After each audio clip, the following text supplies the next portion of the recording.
आज 28 जानेवारी 2026 रोजी सकाळी उपमुख्यमंत्री अजित पवार यांचे पुणे जिल्ह्यातील बारामती येथे विमान अपघातात निधन झाल्याची बातमी आपल्यासमोर आलेली आहे.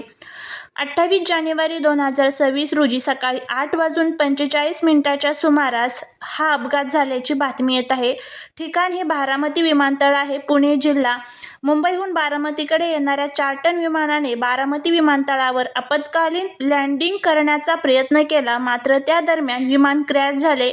या भीषण अपघातात उपमुख्यमंत्री अजित पवार यांच्यासह विमानातील इतर 5 जणांचा मृत्यू झाल्याची बातमी देखील सांगितली जात आहे. अजित पवार हे महाराष्ट्राच्या राजकारणातील एक अत्यंत प्रभावशाली आणि कणखर नेतृत्व होते. उपमुख्यमंत्री त्यांनी महाराष्ट्राचे 8वे उपमुख्यमंत्री म्हणून काम पाहिले. विशेष म्हणजे त्यांनी विक्रमी 6 वेळा महाराष्ट्राच्या उपमुख्यमंत्रीपदाची शपथ घेतली. त्यांच्याकडे वित्त, नियोजन, जलसंपदा, ऊर्जा, ग्रामीण विकास यासारख्या महत्त्वाची खाती होती. 1991 पासून त्यांनी बारामती विधानसभा मतदारसंघाचे सातत्याने नेतृत्व केले. तसेच 1991 मध्ये त्यांनी बारामती लोकसभा मतदारसंघाचे खासदार म्हणूनही प्रतिनिधित्व केले. ते राष्ट्रवादी काँग्रेस पक्षाचे राष्ट्रीय अध्यक्ष होते. पुणे जिल्हा शिक्षण मंडळात अजित पवार या संस्थेचे अध्यक्ष होते. त्यांच्या मार्गदर्शनाखाली या संस्थेने ग्रामीण भागातील हजारो विद्यार्थ्यांपर्यंत शिक्षण पोहोचवण्याचे मोठे कार्य केले. ते विद्याप्रतिष्ठान चे विश्वस्त तसेच पुणे जिल्हा मध्यवर्ती सहकारी बँकेचे दीर्घकाळ अध्यक्ष होते.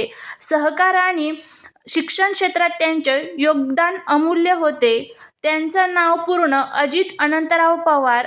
जन्म त्यांचा 22 जुलै 1959 देवळाली प्रवरा, अहमदनगर या ठिकाणी झाला. त्यांचे गाव काटेवाडी, तालुका बारामती, जिल्हा पुणे होता. त्यांच्या पश्चात पत्नी सुनेत्रा पवार राज्यसभा खासदार आहेत. 2 मुले आहेत, पार्थ आणि जय पवार असा त्यांचा परिवार आहे.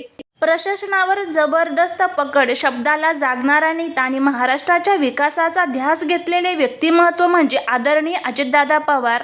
आज त्यांच्या जाण्याने केवळ बारामतीचेच नव्हे तर संपूर्ण महाराष्ट्राचे कधी न भरून येणारे नुकसान झाले आहे. पुणे जिल्हा शिक्षण मंडळाच्या माध्यमातून हजारो विद्यार्थ्यांचे भविष्य घडवणारा एक आधारवड आज कोसळला आहे. शिस्त, व्यक्तशीरपणा आणि स्पष्टतेपणा ही दादांची ओळख कायम आपल्या स्मरणात राहील. महाराष्ट्राच्या लाडक्या लोकनेत्याला आणि त्यांच्यासोबत अपघातात प्राण गमावलेल्या सर्वांना आमची भावपूर्ण श्रद्धांजली. विमानात एकूण 5 ते 6 व्यक्ती होत्या, असे प्राथमिक अहवालात सांगितलेले आहे. अपघातात कोणाचाही जीव वाचू शकला नाही. त्यांचे स्वयंसहाय्यक, एक सुरक्षारक्षक आणि एक परिचर, त्याचबरोबर अनेक लोक त्या विमानात असल्याचे सांगितले जात आहे. विमानाचे मुख्य पायलट आणि को पायलट सुद्धा होते. हे एक खाजगी चार्टर विमान होते. सकाळी 8:45 ते 8:50 दरम्यान हा अपघात झालेला असे सांगण्यात येते. हे विमान मुंबईहून बारामतीकडे झेडपी निवडणुकीच्या प्रचारासाठी निघाले होते. विमान बारामती विमानतळाच्या धावपट्टीवर उतरण्याचा प्रयत्न करत होता. लँडिंगच्या वेळी विमानाने धावपट्टीवर एक गिरटी घेतली, पण दुसऱ्या वेळी लँडिंग करताना विमानाचा ताबा सुटला. धावपट्टीच्या बाजूला असलेल्या मोकळ्या शेतात विमान वेगाने आदळले. विमान जमिनीवर आदळताच त्याचे तुकडे झाले आणि भीषण स्फोट होऊन विमानाचे पेट घेतला. प्राथमिक अंदाजानुसार खराब हवामान किंवा तांत्रिक बिघाडीमुळे वैमानिकांचे नियंत्रण सुटले असावे असे सांगितले जात आहे. अजित पवार बारामतीमध्ये येणाऱ्या 4 जाहीर सभांना संबोधित करण्यासाठी जात होते. अपघाताची माहिती मिळताच स्थानिक गावकरी मदतीला धावले, पण आगीची तीव्रता एवढी मोठी होती की कोणालाही वाचवणे शक्य झाले नाही. प्रत्यक्षदर्शीने दिलेल्या माहितीनुसार अजित पवार यांची ओळख त्यांच्या घड्याळ आणि चष्म्यावरून पटवण्यात आली. महाराष्ट्रात राजकारणातील एक कणखर नेतृत्व दादा अशी ओळख असलेले अजित पवार आज काळाच्या पडद्याआड गेले आहेत.